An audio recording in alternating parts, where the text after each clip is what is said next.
Alors, bonjour à tous, bienvenue sur cette page d'auteur, cette page dans laquelle on reçoit différentes personnalités.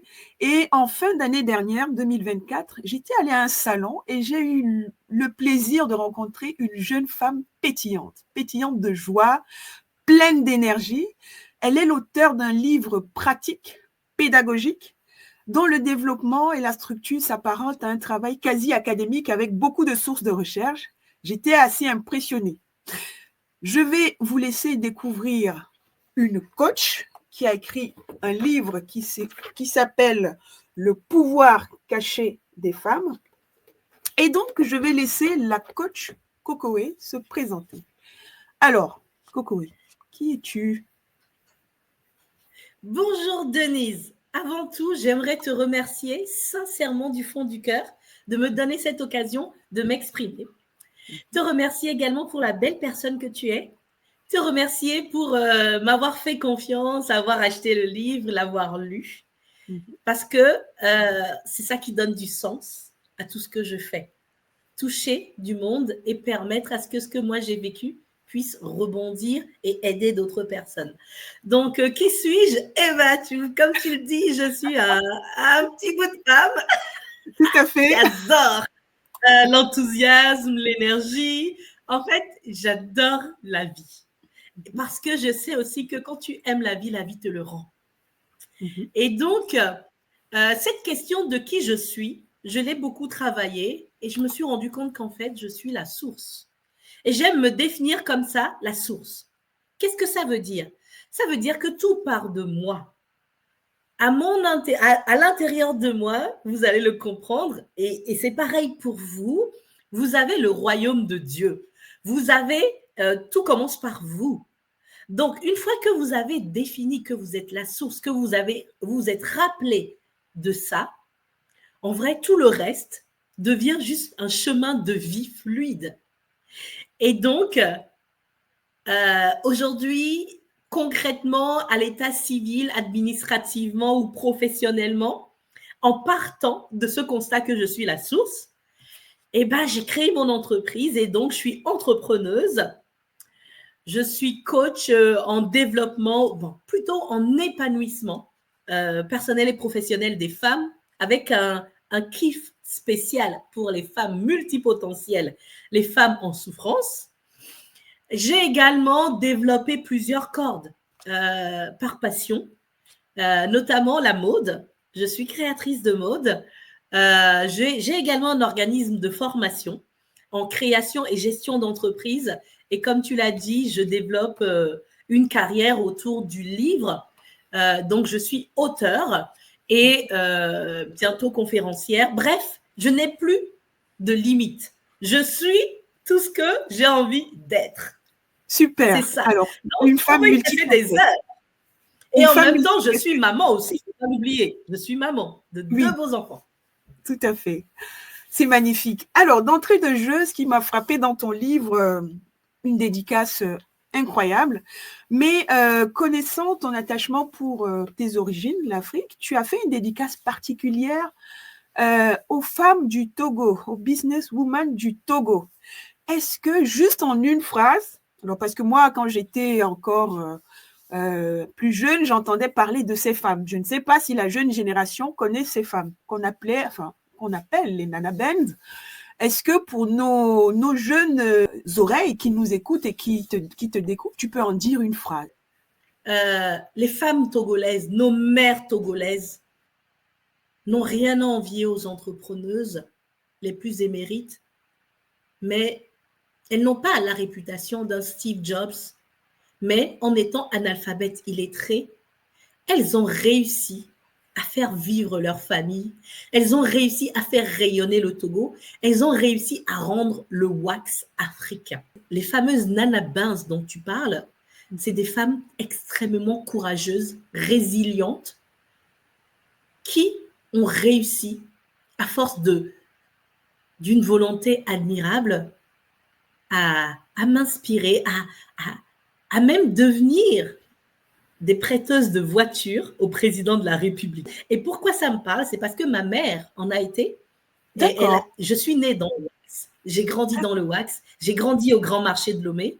Et j'ai vu, depuis toute petite, c'est comme si je me suis nourrie au biberon avec ces femmes qui souffrent au quotidien, mais qui arrivent à tenir leur foyer, leurs entreprises, à faire des millions sans avoir forcément l'éducation, l'accompagnement des hommes, le soutien des autres.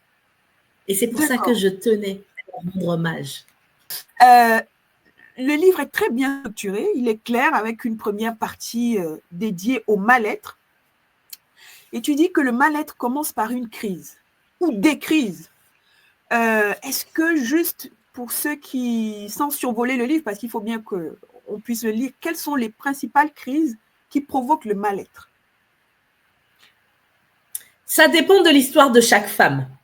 Nous avons tous, à un moment ou à un autre, une crise. En général, si nous traversons la vie sans crise, c'est que soit nous décidons de ne pas écouter, soit nous décidons de rester dans un tunnel sans voir les choses, mais c'est assez rare parce que ça nous tombe dessus. Et en termes de crise, il y a les crises existentielles, genre quand on se pose la question, qui suis-je? Quelle est ma place? Pourquoi je suis dans ce monde? À quoi je sers? Quelle est ma mission de vie? Ça peut être des crises existentielles à partir du moment où tu te poses tellement la question que tu n'en vis plus et que ça devient une souffrance. Vous connaissez tous la crise d'adolescence. Ça, c'est les crises liées à l'âge. Il y a la crise de la quarantaine, la crise de la cinquantaine, notamment chez les hommes qui font que à 50 ans, ils décident de sortir avec des jeunes filles parce qu'ils ne veulent pas faire le deuil de leur jeunesse.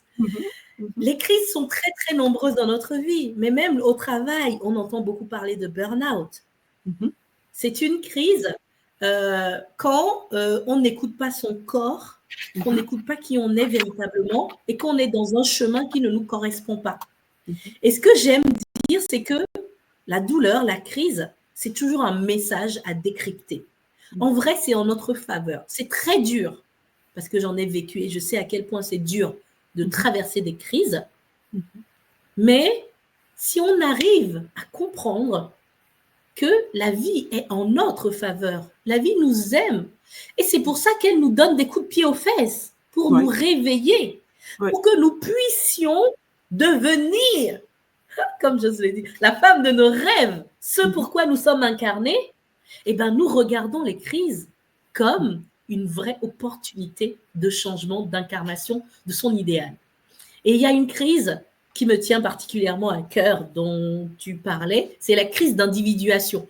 Pour ceux qui connaissent Carl Jung, le fameux psychanalyste, eh ben, la crise d'individuation, c'est tu nais, tu ne choisis pas ta famille. Tu peux naître femme en Afrique, dans une famille riche ou pauvre, et tu grandis, tu deviens étudiante ou femme au foyer, peu importe. Et autour de la trentaine, quarantaine, tu décides où tu te rends compte que tu as suivi les rêves de tes parents, les rêves de la société, des projets de conditionnement qui ne te ressemblent pas, que tu t'es suradapté. Et au bout d'un moment, tu te dis, quel est mon sens? Juste il y a 2 jours, j'avais une cliente qui m'appelait, qui me disait, elle a presque 50 ans, elle a consacré sa vie à éduquer ses enfants. Maintenant, les enfants sont grands. Et maintenant, elle commence à se poser la question, mais qu'est-ce que je vais faire maintenant? Qui suis-je? Parce que, ayant été blessée amoureusement ou dans une vie de tous les jours, elle a décidé de s'oublier pour élever ses enfants. Et donc, la crise, dans son cas-là, pour l'instant, qui n'est pas encore devenue exacerbée, c'est le petit truc, cette voix intérieure qui lui dit, tu as bientôt 50 ans, tu t'es caché derrière tes enfants, maintenant, tu veux devenir qui? Tu veux faire quoi? Tu vois? Les crises, nous les vivons tous d'une manière ou d'une autre. C'est des interrogations, des voix du cœur qui, quand on ne l'entend pas les premières fois, deviennent des gifles. Mais est-ce que tu penses que les crises se manifestent différemment selon qu'on est homme ou femme? Oui, je pense. Oui, je pense. Maintenant, il ne faut pas oublier que je sors de la dualité homme-femme, puisqu'on a tous en nous l'énergie féminine et l'énergie masculine. Et dans l'ère du Verseau où nous sommes, ça se déploie de plus en plus. Je rencontre de plus en plus d'hommes qui ont une énergie féminine forte, une sensibilité hyper sensible. Et je rencontre de plus en plus de femmes comme moi qui, ayant été obligées de tout gérer toutes seules, entrepreneurs et tout, sont devenues tellement leaders et dans l'action qu'elles ont développé beaucoup de masculinité. Donc, ce n'est pas toujours une question d'hommes et femmes, mais oui, le conditionnement de la société fait qu'on s'attend à ce qu'une femme, elle réussisse si elle a des enfants, elle a un mari, un foyer dont elle s'occupe. Donc, sa crise n'est pas la même chose qu'un homme dont on attend qu'il soit viril.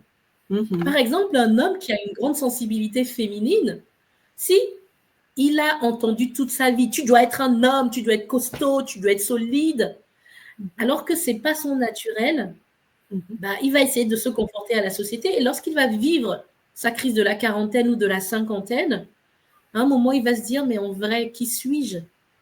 Et c'est en se cherchant qu'il va peut-être aller chercher les jeunes filles, qu'il va aller vouloir faire des expériences, qu'il va revenir. Vous voyez, donc tout le monde vit sa crise différemment. D'accord. Et selon toi, à un certain âge, tu en parles dans ton livre, hein, dans la quarantaine, on traite beaucoup de femmes d'hystériques. Et toi, tu te permets de rassurer ces femmes. Est-ce que tu peux nous en dire un mot? Alors, c'est intéressant que tu emploies le mot hystérique parce que je ne pense pas que je l'ai employé parce que j'ai trop de respect pour les femmes.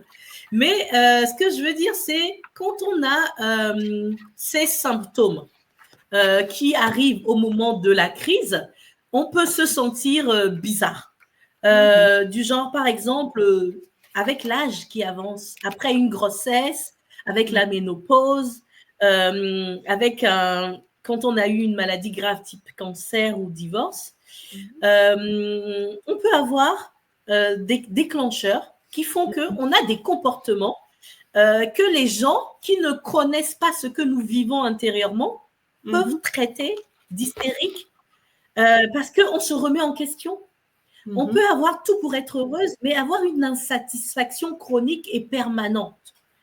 On peut être épuisé émotionnellement, on peut avoir des conflits conjugaux et aussi, disons les choses clairement, et moi j'aime aujourd'hui parler sans tabou, la sexualité de la femme, l'énergie sexuelle, c'est une énergie créatrice. Et autour de la quarantaine, la femme, avec les hormones ou je ne sais pas quoi, l'individuation, passe par un moment où si elle s'est reniée pendant sa crise d'adolescence, a envie de découvrir son corps, de jouir, d'expérimenter. Mais beaucoup de femmes se limitent et s'empêchent de l'écouter. Ça peut donner une crise. Vous voyez, donc quand on a des prises de risques impulsives, quand on essaye de contrer la peur du vieillissement, parce que le corps a changé, on n'a pas fait le deuil de notre corps fringant de jeune fille de 22 ans. On voit que oui. Vous voyez, quand ces choses-là nous arrivent, eh ben, ça perturbe. Ouais. Et les gens qui ne connaissent pas ce qui se passe dans nos têtes peuvent nous traiter d'hystériques, peuvent ne pas comprendre. Et il y a une population que j'ai beaucoup ciblée en plus, c'est les multipotentiels. J'allais justement en venir parce que dans ton livre, et c'est bien l'objet, hein, c'est la multipotentialité, c'est un terme que peut-être beaucoup ne connaissent pas.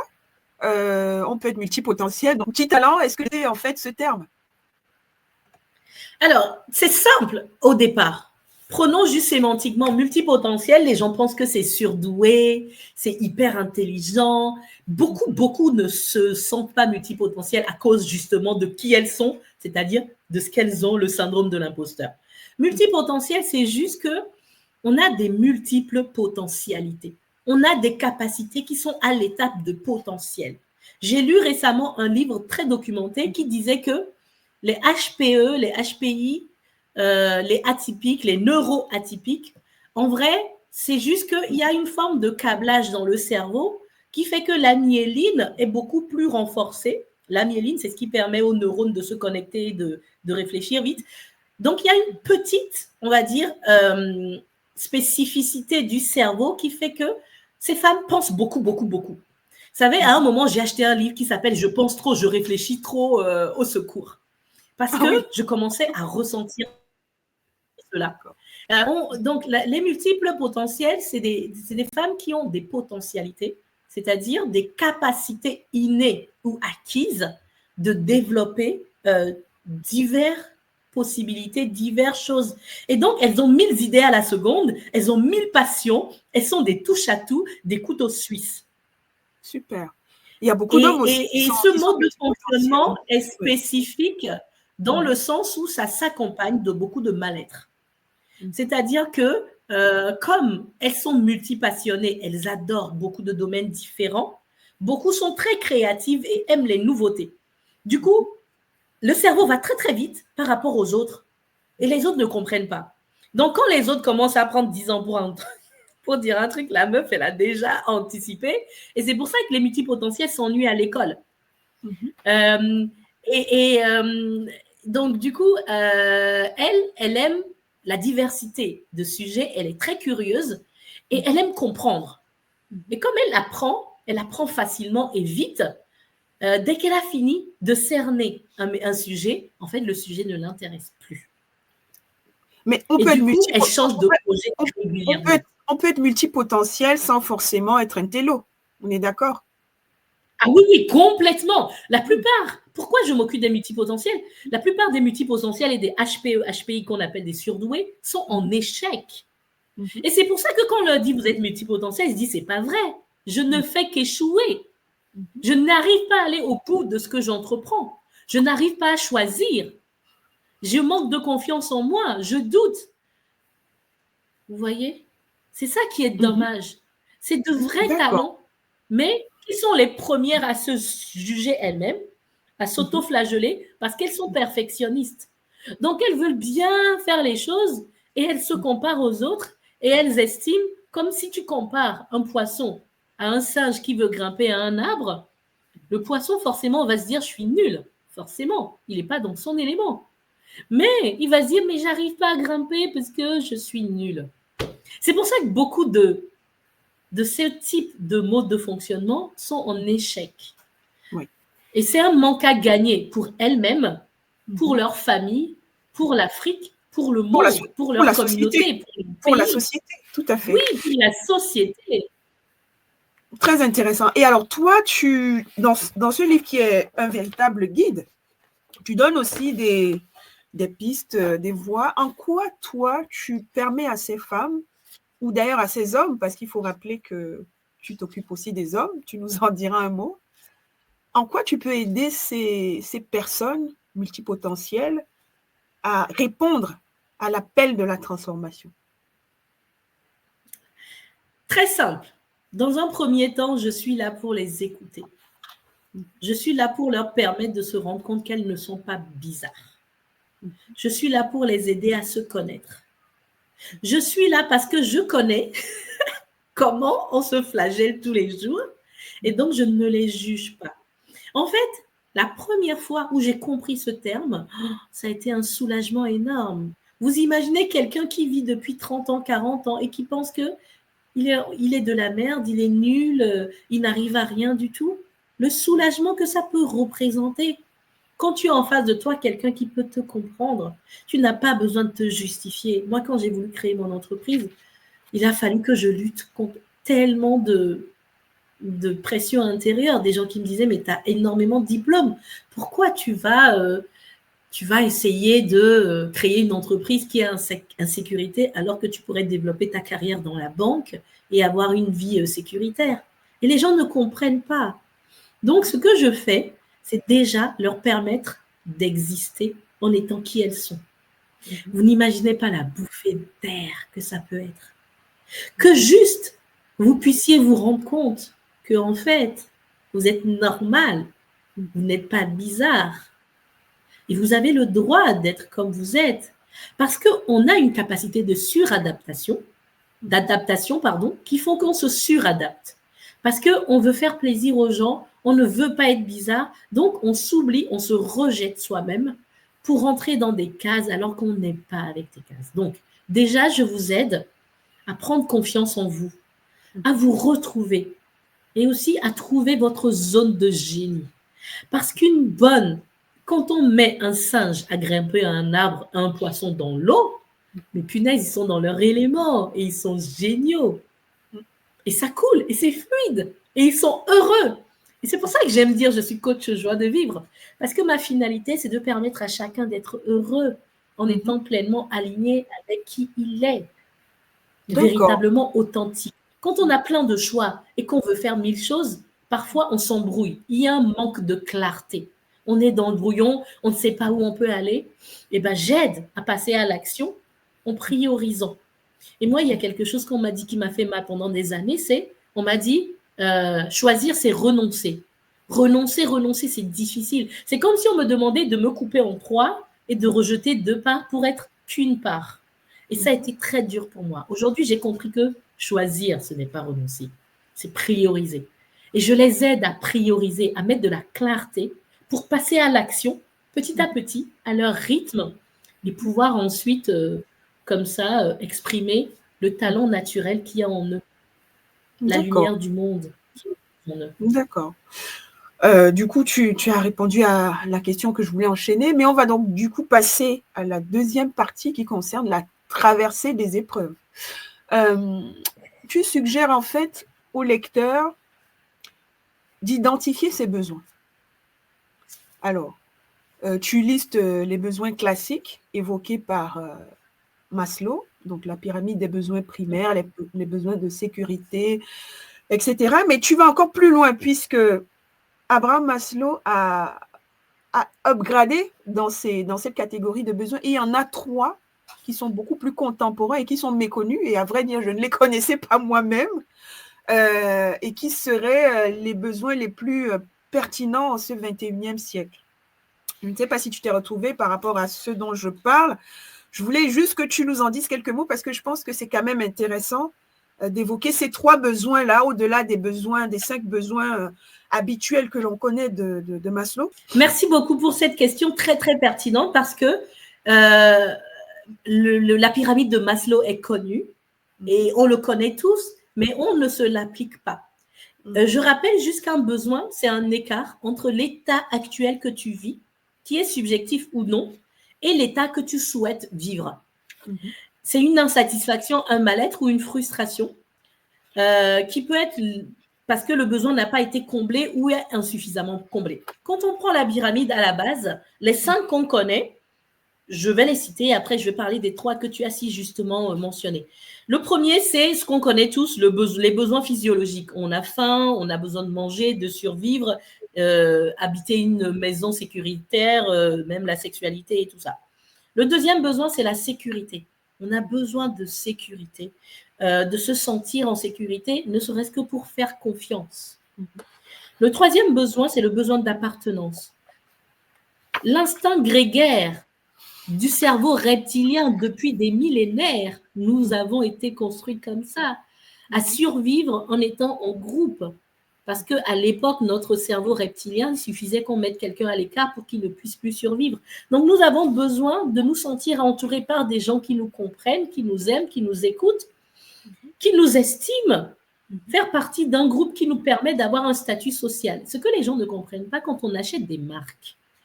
En fait, je vais parler de quelque chose qui est important maintenant, on va y revenir après. Il y a Carl Jung qui dit « Si vous ne rendez pas l'inconscient conscient, il dirigera votre vie et vous l'appellerez destin. » Beaucoup de gens fonctionnent sans avoir ce qui les mue, ce qui les meut, ce qui est à l'origine du pourquoi ils agissent.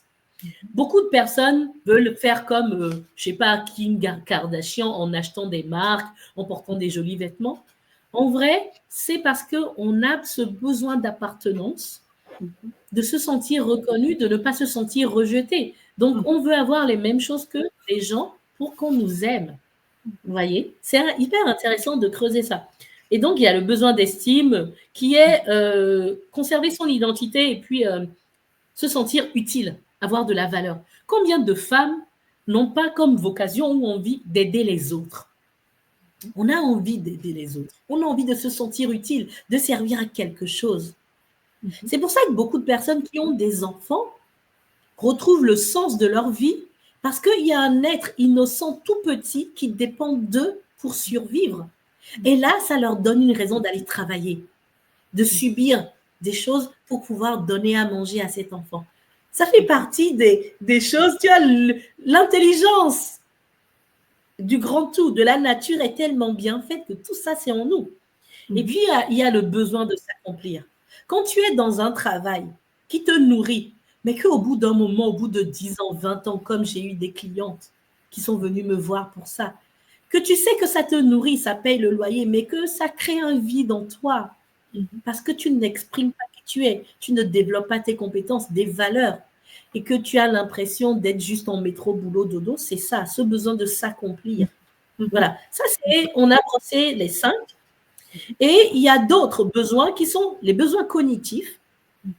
Donc, l'apprentissage, la transmission, vouloir transmettre, vouloir partager, c'est quelque chose d'inhérent aussi à beaucoup de multipotentiels. Et même toi, tu vois, là, tu es en train de permettre à des gens que tu ne connais pas de se développer, de grandir grâce à ton talent d'intervieweur. Tu interviews des gens qui, du coup, vont me permettre à moi de leur transmettre ce que je suis et à eux de se découvrir. Donc, tu es une transmise, je ne sais pas comment dire ça, une transmetteuse. Une transmetteuse, oui. C'est ça. C'est ça. Et donc, ça explique, excuse-moi, je vais rebondir. Donc, ça explique pourquoi de nos jours, il y a beaucoup de coachs, en fait. Beaucoup de gens qui veulent accompagner. Oui, c'est un besoin humain. Ça s'explique aussi par le fait que de plus en plus de femmes se lèvent, de personnes se lèvent pour savoir qui ils sont et sortir de leur crise, s'éveiller. Parce qu'on peut vivre endormi toute sa vie, comme on peut se réveiller. Il y a cette histoire d'éveil spirituel, d'éveil intellectuel. Et quand on a traversé cela et qu'on a compris des choses, c'est un besoin de transmettre. C'est un besoin de se dire, je l'ai fait. Quand je t'ai rencontré, j'ai rencontré plein de coachs femmes noires africaines qui ont traversé la misère dans leur couple, qui ont traversé la misère en s'expatriant, qui ont traversé la misère de plein d'autres manières et qui ont réussi et qui ont développé de la résilience. Et en fait, quand on a réussi, on se dit, moi, peut-être que quelqu'un m'a aidé. Ou on se dit, personne ne m'a aidé, mais j'aimerais aider les gens qui sont de l'autre côté de la rivière pour qu'ils ne tombent pas dans les mêmes pièges que moi. C'est la même raison pour laquelle moi, j'ai décidé d'être coach aussi. Parce qu'avant, en tant que créatrice de mode, je transmettais le soleil, la joie à travers les vêtements colorés. Je suis en Normandie. Puis, je me suis dit, le vêtement, l'extérieur, c'est le paraître. Si tu es malheureux au fond de toi, tu peux porter tous les vêtements du monde, tu ne seras pas heureux. Donc, c'est parce que j'ai traversé ça que je me suis dit, moi aussi, je vais transmettre. Donc, tu as tout à fait raison, Denise. C'est une des raisons. C'est plus fort que nous. Dieu nous a créé. Et ça justifie même que beaucoup de personnes se lancent aussi dans l'écriture de leur histoire, parce que ça fait partie de ce besoin cognitif-là. Et je me reconnais dans ce que tu dis, en fait, finalement, de ce besoin-là. C'est ça. C'est ça. Et puis, tu sais, ce besoin de transmission, ce n'est pas que nous. Elon Musk, les grands de ce monde qui ont gagné tellement d'argent, qui ont réussi leur vie qu'ils ne savent même plus quoi faire. Qu'est-ce qu'ils cherchent maintenant? Ils cherchent la vie éternelle. Ils cherchent à être, à rester, à laisser un legs, un héritage. C'est une transmission. Et quand ils vont faire la philanthropie, quand ils vont créer des œuvres, fondations humanitaires et tout ça, c'est pour que, quelque part, quand ils meurent, leur trace reste. Parce que jusqu'aux dernières nouvelles, bon, on n'a pas encore inventé, bon, je sais qu'il y a des maîtres, la vie des maîtres de Bernard Spalding qui montre qu'on peut vivre au-delà de 500 ans, mais il y a peut-être que une ou deux personnes dans ce monde qui arrivent encore. Mais bon, la plupart d'entre nous, allez, autour de 100 ans, on est déjà amoché, on n'a plus vraiment la jeunesse et on meurt, quoi. Et donc, ces grands-là, cherchent à exister au-delà de leur mort, cherchent l'immortalité. Et à travers leurs œuvres, à travers leurs livres, ils laissent leur héritage.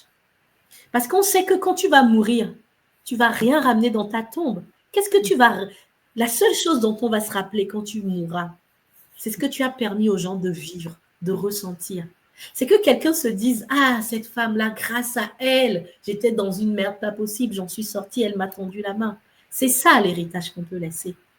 Et ils l'ont compris. Donc, après avoir fait plein de conneries et gagné beaucoup d'argent et détruit pas mal de sociétés, ils décident de rendre, de give back, comme on dit, de transmettre, d'exister. On va aller peut-être 2 mots sur les 2 derniers besoins, besoins esthétiques et de transcendance. Eh ben, j'ai envie de leur dire, hein, à ceux qui sont intéressés, allez prendre le livre. Lisez, voilà. Comme ça, vous allez comprendre plus de choses et vous allez pouvoir vous faire votre propre introspection et savoir quels sont les besoins qui sont les plus actifs chez vous. Parce qu'à 10 ans, à 20 ans, à 60 ans, on n'a pas le même type de besoin qui est activé. Moi, j'aime accompagner les femmes qui ont autour de 40 ans, qui ont tout matériellement, mais qui se sentent vides et malheureuses. Ça voudrait dire qu'elles ont acquis les 2-3 premiers niveaux de Maslow, mais elles se sont focalisées dessus. Et elles ont compris que l'argent contribue au bonheur, mais ne fait pas totalement le bonheur. Et là, moi, je les aide à se reconnecter aux autres besoins. Et tu les aides aussi à traverser les épreuves. Et pour cela, tu parles beaucoup d'aller chercher l'enfant intérieur qu'il y a en chacun d'entre nous. En quoi aller à sa rencontre est une aide, justement, pour traverser les épreuves. L'enfant intérieur, c'est cette part de nous qui a été refoulée, qui a été brimée, qui n'a pas été entendue, qui a été blessée. Vous savez, je ne sais pas si toi tu l'as vécu, mais moi, dans mon enfance, j'ai vu ma mère victime de violence et à 6 ans, j'avais décidé que j'allais être un garçon manqué. Enfin, je suis devenue garçon manqué sans même avoir l'âge de raison parce que j'avais intégré que être une femme, c'est être forcément victime de violence et souffrir. Et ces blessures-là de l'enfance, on les garde et ça nous détermine après. Ça fait qu'on fait des choix. Moi, j'ai choisi plus tard de me mettre avec un homme avec lequel je me sens en sécurité. Parce que je me suis dit, je ne veux pas devenir une femme battue, une femme victime de violence. L'enfant intérieur, c'est cette part de nous qui est fragile, mais qui est hyper puissant aussi. On est avec tous nos potentiels, avec notre divinité, mais l'éducation vient construire quelque chose sur qui nous étions à la base. Et nous oublions notre divinité, notre naïveté, notre joie de vivre. Et l'enfant intérieur, c'est celui-là qui, si tu es en harmonie avec lui, est le siège de tes émotions et va te permettre d'être heureux, de vivre, de rayonner. Ah ben. Par contre, à l'inverse, si tu l'as refoulé, si tu ne l'entends pas, il peut devenir un vrai démon qui va te pourrir la vie. On a tous en nous cet enfant intérieur. Très bien. Donc, moi, je recommande, je l'ai dit pas plus tard que la semaine dernière, à une des dames qui m'a contactée, qui me disait qu'elle a éduqué ses enfants, elle a donné tous les soins nécessaires parce que c'était devenu sa priorité dans la vie, être maman et avoir des enfants heureux. Et maintenant qu'elle est malheureuse, je lui ai dit, c'est comme si ton propre enfant intérieur, toi-même, tu t'es enfermé dans un placard comme Harry Potter. Tu l'as enfermé dans le noir pendant 20 ans. Tu ne l'as pas écouté. Tu l'as maltraité. C'est dur à dire, mais nous maltraitons nos propres enfants intérieurs. Nous sommes nos premiers geôliers de notre enfant intérieur. En même temps que nous essayons d'aider les autres, d'apporter de l'amour à nos enfants, nous squeezons nos propres enfants intérieurs, nous ne les écoutons pas parce que nous pensons que nous écouter, c'est être égoïste. Alors que non, on ne peut pas donner aux autres ce que nous ne sommes pas, ce que nous n'avons pas. Donc, au bout d'un moment, ce qu'on appelle crise, c'est l'opportunité pour que tu puisses ouvrir le placard et dire à cet enfant, je t'aime. Parce que beaucoup de choses que nous faisons revient à l'amour. On a une quête de validation, une quête d'être aimé. On a ce besoin que les gens nous reconnaissent. Mais quand on dit ça, c'est en vrai parce qu'à l'intérieur de nous, cet enfant appelle au secours et nous dit, maman, j'ai besoin que tu me reconnaisses, que tu m'aides, que tu m'aimes. Et c'est d'abord nous qui devons faire ce voyage intérieur pour le reconnaître. Ça, Parce c'est que sinon, on peut porter tous les vêtements du monde. Mhm. On peut avoir mangé. Moi, je sais que j'ai eu comme défaut le grignotage et le sucre. Je compensais mon vide émotionnel par le sucre.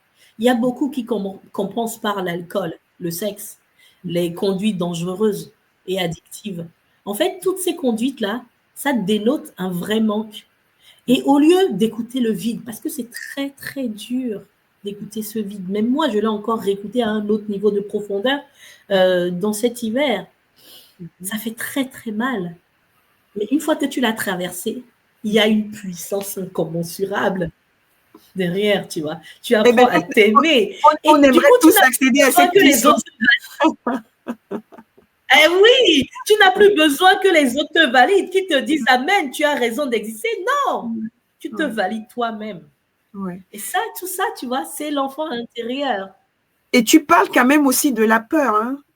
Tu enchaînes avec la peur parce que il y a une citation qui m'a marquée, alors je vais la raccourcir. Tu dis, ce dont tu as le plus peur, c'est là que se trouve ce que tu désires. Donc, la peur, est-ce que finalement, c'est le chemin vers notre quête intérieure? Oui, oui. Tu sais, au début, je vais raconter une petite anecdote. Quand j'écrivais le livre, j'ai mis la peur, notre ennemi, dans notre quête vers l'épanouissement personnel. Ce livre, je l'ai écrit 2-3 fois avant de le publier. Et puis, en analysant les choses, je me suis dit non, la peur, ce n'est pas un ennemi. La peur fait que tu ne marches pas dans la rue et te fais écraser par une voiture.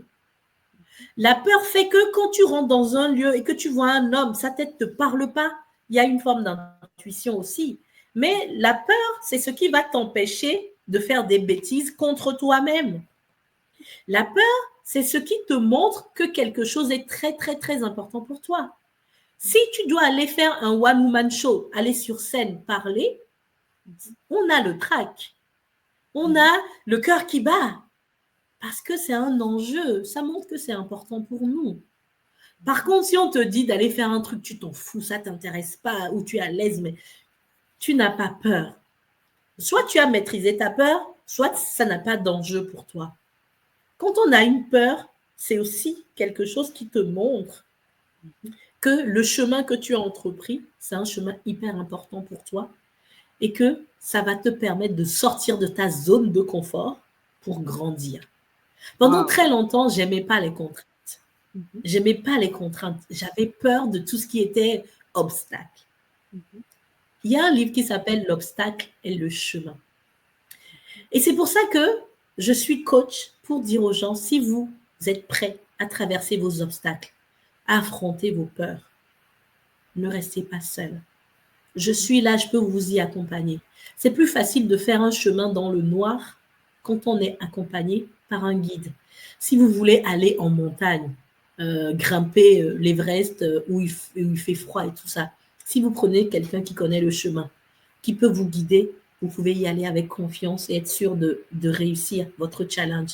Mais si vous voulez y aller tout seul, non seulement ça va être très très dur, mais en plus, vous risquez de vous perdre en chemin et de revenir dans une situation pire et de vous dire je ne veux plus jamais réessayer. Vous voyez, la peur de l'échec, la peur de ne pas être aimé, la peur de s'exposer, d'être jugé. J'ai fait un live sur mon compte Facebook samedi. Je suis sortie de mon lit. J'étais pas maquillée, je me suis dit mais punaise, t'es moche. Et je me suis dit allez, vas-y.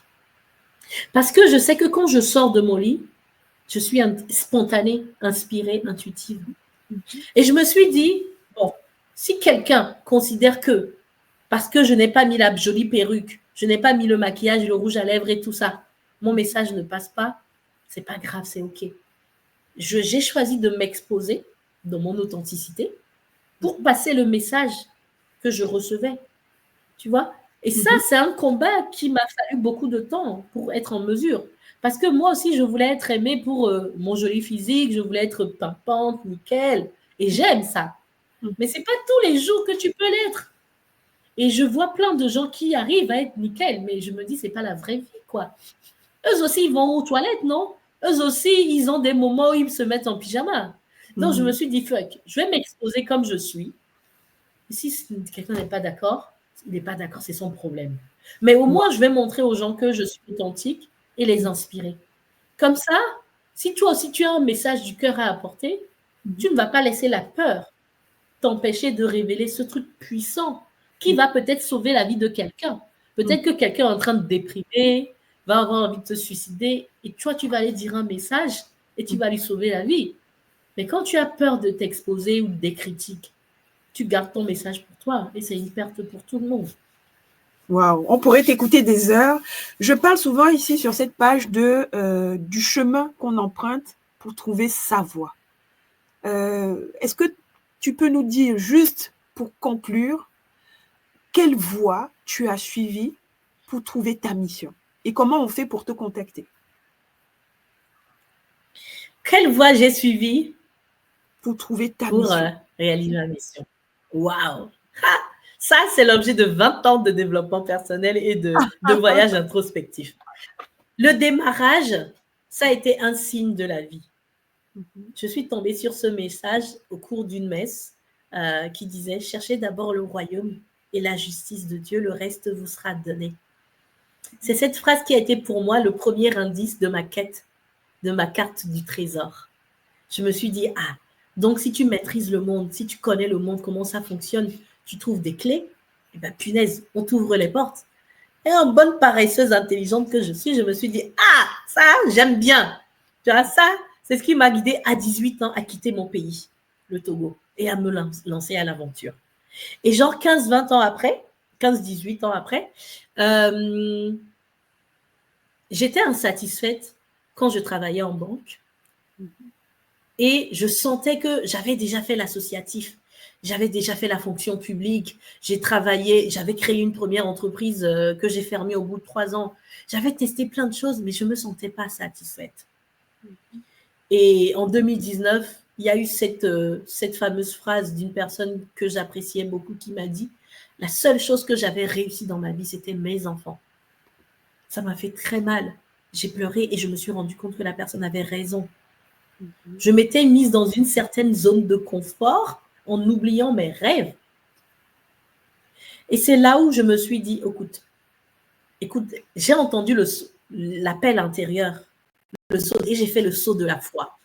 Le saut de la foi. Parce que si vous attendez que l'escalier se dessine, que le chemin se dessine avant que vous marchiez, vous allez finir sur votre lit de mort avec des regrets. Il faut se lancer. Il faut y aller. Et donc, j'ai fait le saut de la foi. Je me suis lancée dans l'entrepreneuriat sans rien, sans béquille, juste avec la foi, juste avec cette conviction intérieure que Dieu ne peut pas m'abandonner et que je suis aimée et que je trouverai. Bon, j'ai passé 6 mois en crise, 6 mois à me chercher. Et puis, j'ai trouvé ma voie. Mais ma voie, c'était quoi? C'était de commencer quelque part. Donc aujourd'hui, le conseil que je peux donner aux gens, c'est commencer là où vous êtes. Commencez ici et maintenant. Le feu ne sera jamais plus vert que maintenant. Le feu est vert. Commence avec ce que tu as, ce que tu es aujourd'hui, ici et maintenant. Commence. Super. Super. Ça, c'est un très bon message. Ouais. Et si tu veux y aller et que tu ne sais pas et que tu veux gagner du temps, de l'expérience et ne pas prendre trop de risques, ben contacte-moi. Moi, j'ai lu plein de livres d'auteurs qui m'ont parlé directement. J'ai lu, par exemple, « Trouvez votre voie » de Natacha Calestrémé à un moment où j'étais perdue. Et qu'est-ce que j'ai fait? Je leur ai écrit. J'ai écrit à l'auteur parce que je me suis dit « Waouh, pour une fois, quelqu'un qui comprend ce que je vis !» Et j'ai écrit. On ne m'a jamais répondu. Personne ne m'a jamais répondu. Et ça m'a fait mal. C'est pour ça que moi, j'ai décidé que dans mon livre, je mets mon numéro de téléphone. Donc, dans le dos du livre, ceux qui vont l'acheter, il y a mon numéro de téléphone. Il y a mes contacts. Contactez-moi. Si je ne peux pas vous aider, je vais vous renvoyer vers d'autres personnes parce que je suis tisseuse de liens. Mais je pense qu'on trouvera une solution. Ne restez pas seul avec votre malheur, avec votre mal-être. N'attendez pas que genre la crise devient un cancer, devient quelque chose d'immobilisant. Contactez-moi et ensemble, on fera quelque chose de magnifique. Super. Et où est-ce qu'on peut trouver ton livre? Sur Amazon, vous tapez Le pouvoir caché des femmes et vous allez trouver, il y a 3 exemplaires différents, un grand format en couleur, un petit format en noir et blanc et puis un grand format en noir et blanc. Très bien. Voilà. Et vous pouvez aussi me trouver sur les foires parce que de temps en temps maintenant, je fais des événements. J'habite en Normandie, à côté de Caen, je vais bientôt déménager. Mais en attendant, vous pouvez aussi me contacter directement et venir vous faire dédicacer. Je vais à Nantes bientôt, je vais à Paris régulièrement. Enfin, je fais des salons quand je peux. Donc, vous pouvez venir me trouver et je vous dédicace votre livre et je peux même vous offrir une séance de coaching offerte d'1 heure, d'une valeur de 150 €. Très bien. Et le mot de la fin, moi je vais d'abord te remercier pour avoir trouvé du temps pour venir sur cette page, exposer ce que tu fais avec force détail, mais l'essentiel reste quand même dans ce livre que j'invite toute personne à aller regarder par curiosité et puis pourquoi pas contacter la coach Kokoé pour être accompagnée dans son processus. Je te laisse le mot de la fin, ma chère Kokoé. Merci Denise, merci du fond du cœur. Sois bénie pour cette œuvre de transmission que tu fais. Merci à toi, merci à tous ceux qui nous auront écoutés. Et je pense que j'ai dit beaucoup de choses, mais je n'ai fait qu'effleurer la surface. Contactez-moi pour qu'on personnalise, je fais du sur-mesure. Et en vrai, je donne ce que moi, je n'ai pas reçu. Enfin, ce que la vie m'a reçu, m'a donné à travers des épreuves. J'essaie de vous le faciliter. Et donc, je ne peux que vous lancer un appel.